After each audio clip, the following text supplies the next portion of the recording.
La gestion des compétences et la qualité de la formation des collaborateurs constituent un véritable levier de performance et de développement à la fois pour les salariés, les managers et les entreprises. Pour un développement des compétences efficace, il existe plusieurs outils. Nous allons voir ensemble les plus importants. Tout d'abord, intéressons-nous à la fiche de poste. Un poste est un ensemble de situations de travail individuelles et localisées, occupées par une personne. La fiche de poste est un outil de clarification. Elle décrit les éléments fondamentaux d'une situation professionnelle. Intitulé du poste, le contexte et la situation du poste dans l'organisation, la finalité ou mission du poste, les activités, les compétences requises, l'environnement d'exercice du poste et les conditions du travail. Cette fiche de poste peut être plus ou moins personnalisée en intégrant des informations sur la personne qui occupe le poste. En pratique, on parle dans les entreprises de fiches de poste, fiches de fonction ou job description. Pour recueillir les informations de la fiche de poste, on distingue 4 méthodes. La première méthode est la méthode d'observation. Il s'agit de l'observation directe, immédiate, sur le lieu du travail, réalisée par un ou plusieurs spécialistes. Cette méthode présente l'inconvénient d'être longue à cause de l'enregistrement de toutes les opérations. La deuxième méthode est la méthode d'entretien. Pour celle-ci, l'analyste bâtit un plan d'entretien qui permet de comprendre l'identification de la personne occupant le poste, les tâches effectuées, par qui, quel support, qui décide, qui contrôle, les relations hiérarchiques, fonctionnelles, de travail, etc. Les exigences physiques, intellectuelles, de formation, d'expérience, l'évolution de carrière. La troisième méthode est la méthode du questionnaire. À travers la mise au point d'un questionnaire, cette méthode permet de recueillir les informations de façon indirecte. En effet, ce sont les salariés eux-mêmes qui décrivent leur poste. Elle présente ainsi quelques biais quant à la pertinence des informations. Cependant, elle constitue un bon complément des démarches précédentes. La dernière méthode est la méthode des incidents critiques. Plus complexe que les précédentes, cette méthode implique un inventaire détaillé de toutes les anomalies, erreurs et insuffisances observées dans l'accomplissement des tâches en fonction de l'influence qu'elles exercent sur les résultats normalement attendus.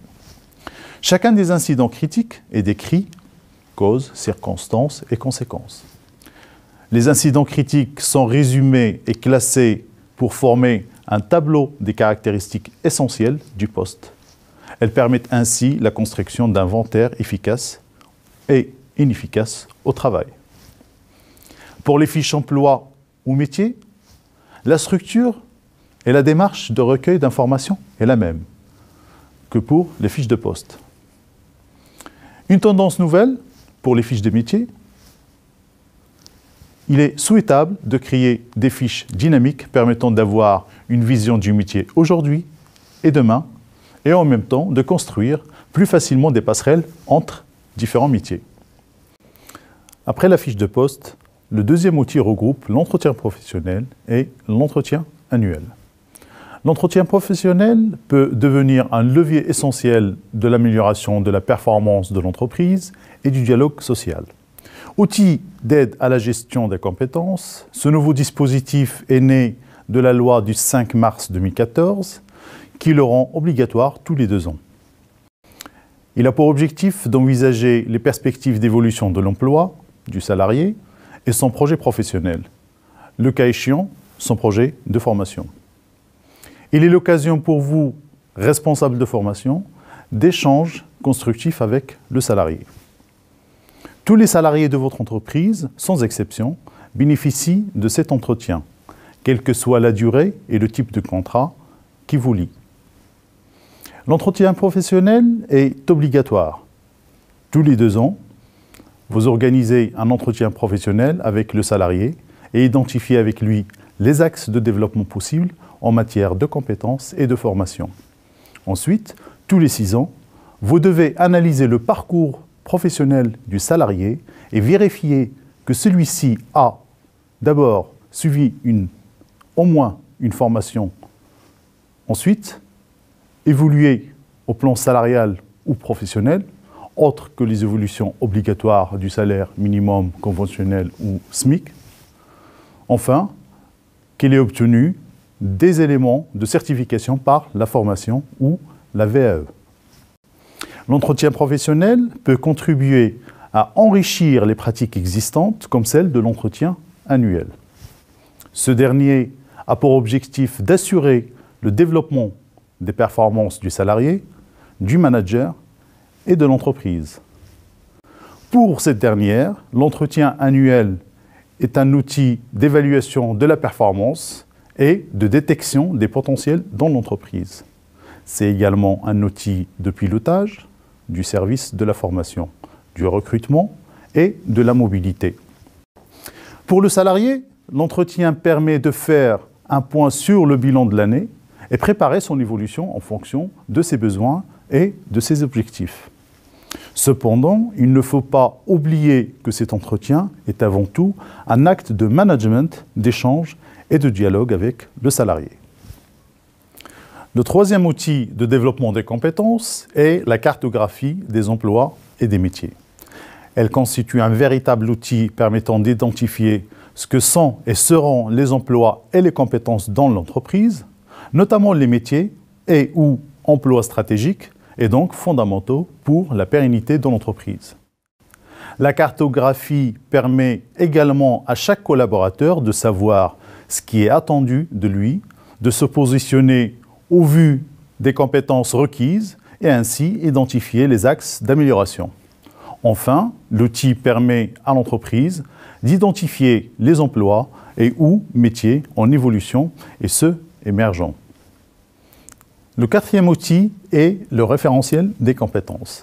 Il permet de regrouper en termes de savoir, savoir-faire et savoir-être les compétences requises au bon fonctionnement de l'organisation. Comment réaliser un référentiel de compétences individuelles? À partir de l'analyse des situations de travail et de l'explicitation des principaux résultats attendus, il est possible d'élaborer des référentiels de compétences individuelles par métier ou stratégiques. Ainsi, à partir des compétences acquises, il s'agit d'identifier les compétences manquantes et à hiérarchiser les compétences véritablement stratégiques à développer. Pour réaliser un bon référentiel de compétences, il est souhaitable de faire formuler les compétences par un travail collectif en s'appuyant sur des experts du domaine concerné. Ensuite, mettre en place une démarche itérative permettant de formuler progressivement la compétence en confrontant en permanence les missions, les activités et les résultats attendus.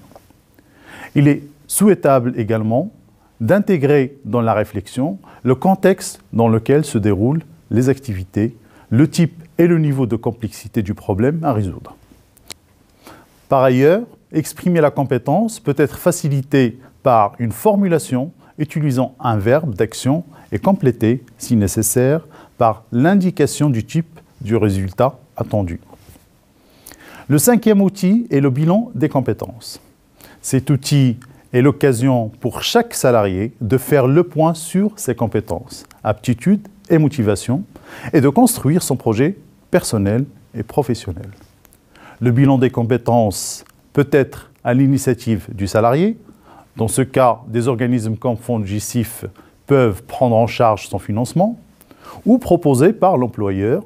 Dans ce cas, les frais sont à sa charge dans le cadre du plan de formation. Il se déroule en 3 phases. Une phase préliminaire d'analyse des besoins, une phase d'investigation permettant à la fois de repérer les motivations, intérêts et compétences du salarié et de s'informer sur des métiers susceptibles de lui correspondre, et enfin, une phase de conclusion préalable à la mise en œuvre du projet professionnel. Le 6e outil de gestion des compétences regroupe les baromètres et les études. Un baromètre RH est un questionnaire au format papier ou électronique qui est transmis à un certain nombre de DRH de différentes entreprises afin de mesurer leur perception sur tel ou tel sujet RH. Ces enquêtes sont effectuées annuellement et visent à réaliser un benchmark des tendances et évolutions de la fonction RH. Les baromètres permettent aux professionnels de s'informer sur différents thèmes et d'utiliser un maximum de données dans l'exercice de leurs fonctions. Par exemple, Valorial, pôle de compétitivité agroalimentaire du Grand Ouest et KPMG, ont associé leurs compétences pour analyser la manière dont l'innovation est appréhendée dans les entreprises agroalimentaires en allant à la rencontre d'une soixantaine d'entreprises du Grand Ouest, de toute taille et de tout secteur d'activité. Cette étude est disponible sur le site de Valorial. Vous trouverez également d'autres études utilisées par Observia sur le site de l'Observatoire des métiers de l'industrie alimentaire. Enfin, le dernier outil concerne les observatoires des métiers. Un observatoire des métiers a pour vocation d'analyser les situations de travail réellement exercées et de les projeter dans l'avenir. Il poursuit 3 objectifs. Tout d'abord, disposer d'une meilleure connaissance des métiers. Ensuite, se doter d'une méthodologie et d'un langage commun. Et enfin, apprécier l'impact des changements de nature technologique ou organisationnelle sur les compétences requises. L'Observatoire a donc l'avantage de pouvoir répondre à la question suivante. Quels sont les métiers de demain? Véritable outil de veille sociale, il permet de cerner les activités en émergence ou en transformation qui se développent dans les situations de travail, mais également de décliner les évolutions en cours avec rigueur et précision dans le contenu des activités réellement exercées. Plusieurs exemples d'observatoires du secteur. Le premier exemple d'observatoire est Observia. Il rassemble 33 fédérations professionnelles d'employeurs et 5 organisations syndicales de salariés, représente 9 600 entreprises et 300 000 salariés. Cet observatoire a pour vocation d'accompagner les branches professionnelles et les entreprises dans la définition de leur politique de formation et les salariés dans l'élaboration de leurs projets professionnels. Il a pour principale mission réunir les éléments statistiques permettant une meilleure connaissance du secteur en analysant les statistiques d'entreprise, d'emploi, de métiers et de formation. De disposer d'une meilleure connaissance des métiers existants et des aptitudes qu'ils requièrent, de suivre les évolutions de manière régulière pour pouvoir proposer des actions par anticipation et des actions d'ajustement, notamment en termes de formation et d'évolution des métiers. De rechercher les synergies entre les branches du secteur et enfin de communiquer en transférant l'information aux branches, CPNE, aux entreprises, aux salariés, aux partenaires du secteur, ainsi qu'aux partenaires institutionnels. Deuxième exemple d'observatoire, l'Observatoire de la coopération agricole. Il a été mis en place par l'accord de branche du 20 février 2006.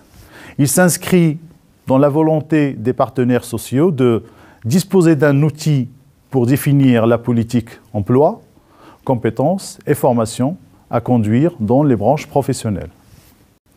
Troisième exemple d'observatoire, il s'agit de l'Observatoire prospectif des métiers et des qualifications dans les métiers de l'alimentation. Pour conclure, nous retiendrons qu'un observatoire a donc l'avantage de pouvoir répondre à la question suivante. Quels sont les métiers de demain? Véritable outil de veille sociale, il permet clairement de cerner les activités en émergence, en transformation, qui se développent dans les situations de travail, mais également décliner les évolutions en cours avec rigueur et précision dans le contenu des activités réellement exercées.